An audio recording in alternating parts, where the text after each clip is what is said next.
What's up, hair nerds? So now you have your eye tuned, we're going to talk about the 3 hair elements that the camera sees and how you can use your knowledge of these to take your hair game to the next level.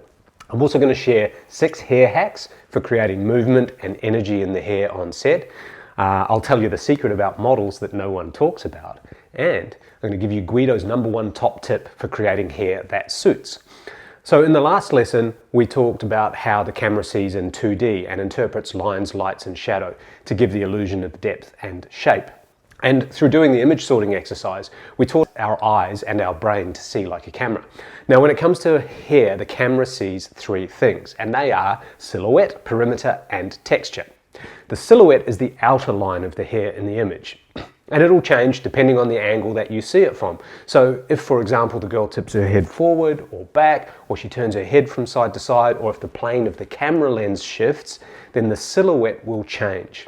So the silhouette is what largely kind of determines the character or the archetype or the persona. And a general rule of thumb is the bigger the silhouette, the more glam the girl will seem, and the smaller or narrower the hair, the kind of cooler or tougher the girl will seem. Now, that rule's just kind of a general rule, and it could change particularly if you're referencing hair from a certain era, a beauty icon, or a specific archetype.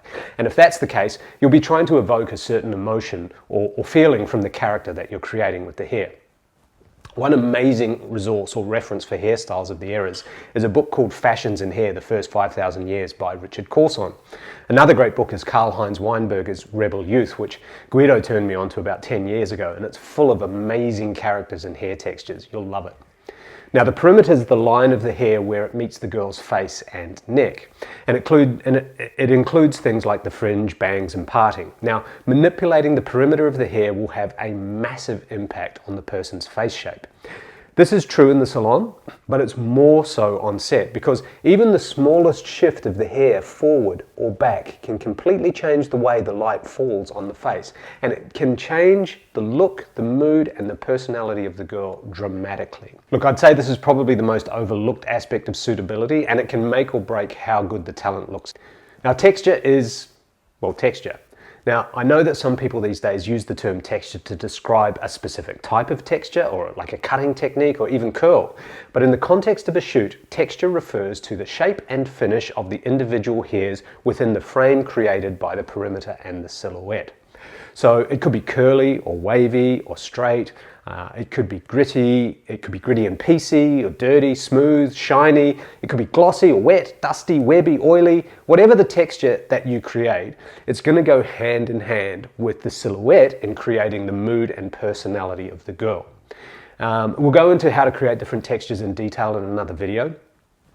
But one important thing to bear in mind about texture is that the light is going to play a big part in how texture reads on camera. For example, in harder light, you can make hair look quite piecey and producty if you just give it a little ruffle up just to break up the surface layer. Whereas softer light might need a lot more oomph from product to get it to read. One thing I like to do on a shoot is to ask for a light test as early as possible before I commit to a texture with product, because if you're using pastes and oils, once that's in, that shit ain't coming out till she washes her hair. And there's no time for washing hair, and there's often no basins on set. So I'll take the girl over to the set, get the photographer to shoot a couple of frames, even if he's not ready, just so I can get a feel for the light, and that'll describe where we're going. Oh, look, I just remembered, sometimes you'll catch me on set doing this. I create this little kind of hand telescope. So I do this when I can't quite switch my brain into gear to see in 2D. So I make a telescope with my hand, shut one eye, and look at the girl to try and see what the camera is seeing. Now, here's 6 hair hacks for creating movement and energy in the hair. 1, the hair flip, which is awesome for super glam cover star looks. Now, it does take a bit of practice and a strong neck. 2, the twist. It's a really nice way just to add a little bit of energy, and it's easy for first-time models or non-pros. So a gentle twist will add just a little pop, and a strong twist gives a bit more drama to the shot. The swish. By swinging side to side without twisting, you can get a really swishy bend in the hair, and it doesn't fuck up the texture that you've created, which is nice. Pop. So a little pop, pop, pop, it's a great way to add extra volume, and it's really, really nice for curls.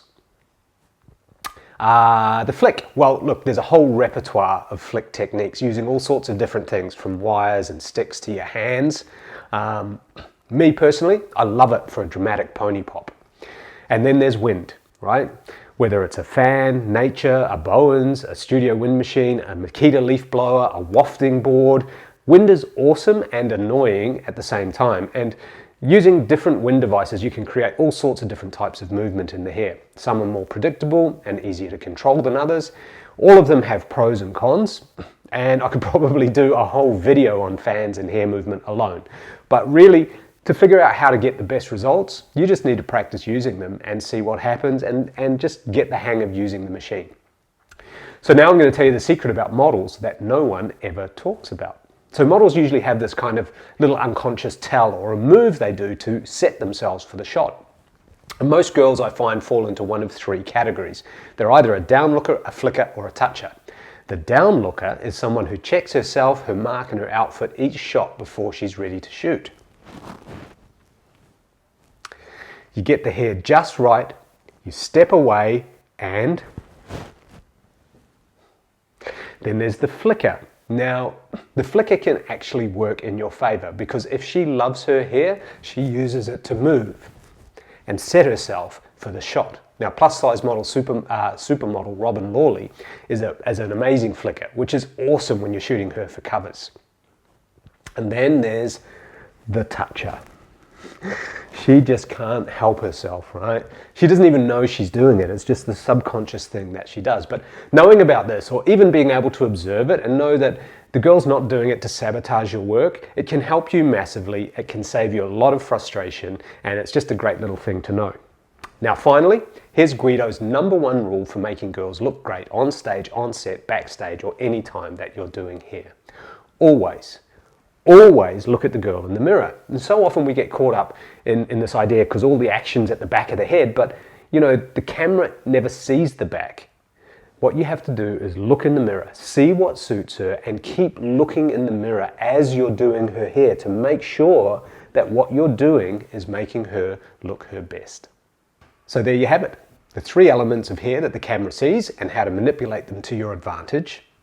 Some hacks to create movement and energy in the hair on set, the model's secret unconscious moves, and Guido's best advice for hair that suits.